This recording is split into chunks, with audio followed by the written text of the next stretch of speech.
Welcome back, everyone. So here is potential tropical cyclone number 1 out in the Gulf of Mexico, just along the Bay of Campeche. And if you notice, this is very disorganized, very broad, and actually the National Hurricane Center is having a difficult time trying to find the center of this system. But nonetheless, it's still expected to have further development later on today and possibly tomorrow. So this could actually be our first named storm, which is Alberto.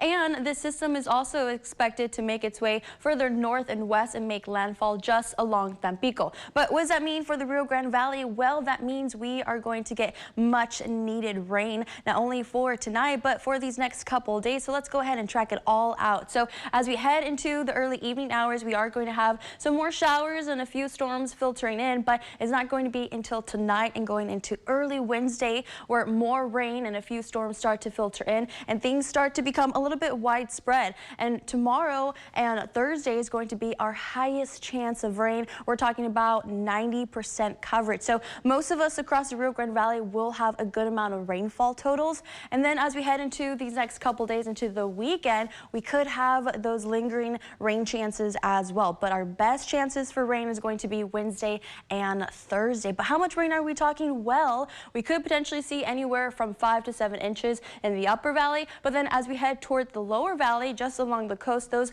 rainfall totals could be a little bit higher, around 7 to 9 inches. But localized higher totals could be possible, and so this is within the next 7 days. So from today all the way to Sunday. This is not for 1 day or 2 days or even 3 days. This is for the next 7 days. So it's very important to remember those precautions, right? So if you live in any areas that are prone to flooding or in a low-lying area, this is kind of an example of what you could potentially see. So again, take those extra precautions if needed. And we are expecting to get a good amount of rain and much needed rain because we've had drought conditions these past couple of weeks. And getting a closer look at our drought monitor, well, conditions aren't looking that great. We do have anywhere from dry to moderate conditions across the Rio Grande Valley. So this is actually very good news and it could actually help our drought conditions. However, there's still that potential chance of some flooding. So remember just to stay up to date with CBS 4 with the latest, but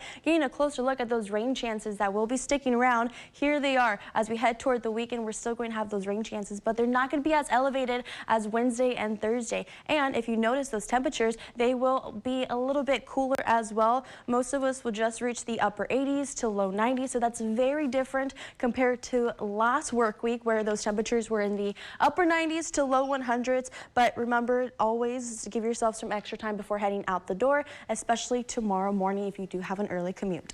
And as we've mentioned it this morning, it's a give and take, right? The temperatures will drop a little bit, but obviously those rain chances really, really high. So